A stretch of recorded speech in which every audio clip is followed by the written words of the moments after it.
மீன்பிடித்துறை அமைச்சராக சந்திரசேகர் வந்தபின் கரைவலை மற்றும் சுருக்குவலை போன்ற சட்டவிரோத செயற்பாடுகள் தொடர்பில் எடுத்த நடவடிக்கை என்ன எனவும், நீங்கள் செய்த ஊழல்களை நான் வெளிப்படுத்தினால் அமைச்சு பதவியை துறப்பீர்களா எனவும் நாடாளுமன்ற உறுப்பினர் அர்ச்சுனா கேள்வி எழுப்பினார். இன்றைய நாடாளுமன்ற அமர்வில் உரையாற்றும் போதே அவர் இவ்வாறு கேள்வி எழுப்பியுள்ளார். கடற்தொழில் அமைச்சகத்தின் கீழ் பல ஊழல் குற்றச்சாட்டுகள் பொதுமக்களால் முன்வைக்கப்படுகின்ற போதும் அமைச்சர் ராமலிங்கம் சந்திரசேகர் அது தொடர்பில் எந்தவொரு நடவடிக்கையும் எடுக்காதது ஏன் என நாடாளுமன்ற உறுப்பினர் ராமநாதன் அர்ச்சுனா கேள்வி எழுப்பியுள்ளார்.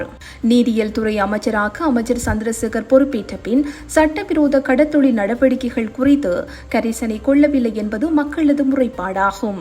இதுவரை குறித்த அமைச்சகத்தின் கீழ் பதியப்பட்ட வழக்குகள் எத்தனை என்பதை தெளிவுபடுத்த முடியுமா என அர்ச்சுனா கேள்வி எழுப்பியுள்ளார். மேலும் கடல் அட்டை பண்ணை விவகாரத்திலும் பல ஊழல்கள் இடம்பெற்றுள்ளதாக மக்கள் முறையிட்டுள்ளனர். ஏன் இதற்கான நடவடிக்கைகள் முன்னெடுக்கப்படவில்லை? இந்நிலையில் தங்களது பினாமிகளின் பெயரில் கையூட்டல் இடம்பெறுகின்றதா?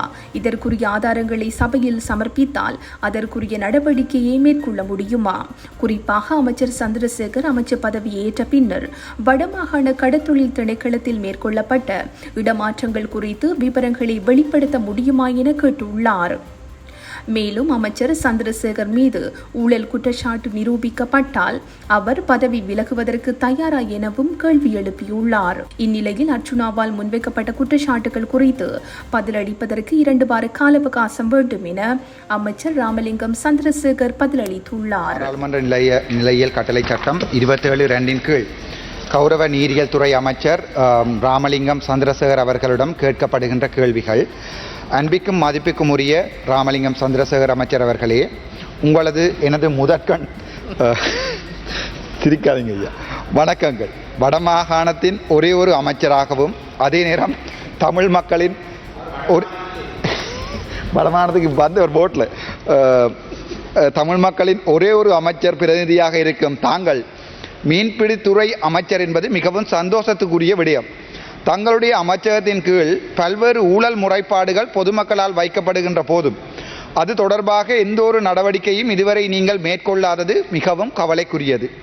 கீழே குற்றஞ்சாட்டப்படுகின்ற ஊழல் குற்றச்சாட்டுகள் தங்கள் மீது இருப்பதால் அவற்றை நிவர்த்தி செய்யும் வண்ணம் தங்களால் இந்த பாராளுமன்றத்துக்கு கீழ்வரும் கேள்விகளுக்கு நியாயமான ஆதாரபூர்வமான பதில்களை தர முடியுமா? இல்லை என்றால் ஏன்? தங்களுடைய அமைச்சின் கீழ் மேற்கொள்ளப்படும் அபிவிருத்தி நடவடிக்கைகளில் ப்ரொஜெக்ட் ஒவ்வொன்றாக தனித்தனியாக அவர்களுடைய பெறுமதி எவ்வளவு, அதற்குரிய கால வரையறை என்ன, அதற்குரிய ப்ரொஜெக்ட் ப்ரொபோசலை இங்கே பாராளுமன்றத்தில் சமர்ப்பிக்க முடியுமா என்று கேட்கிறேன். நன்றி. கௌரவ சபாநாயகர் அவர்களே, கௌரவ உறுப்பினர் அர்ஜுனா அவர்கள் கேட்ட கேள்விக்கு ஆன பதிலை பெற்றுக் கொடுப்பதற்கு இன்னும் 2 வாரங்களுக்கு கால அவகாசத்தை கேட்கின்றேன்.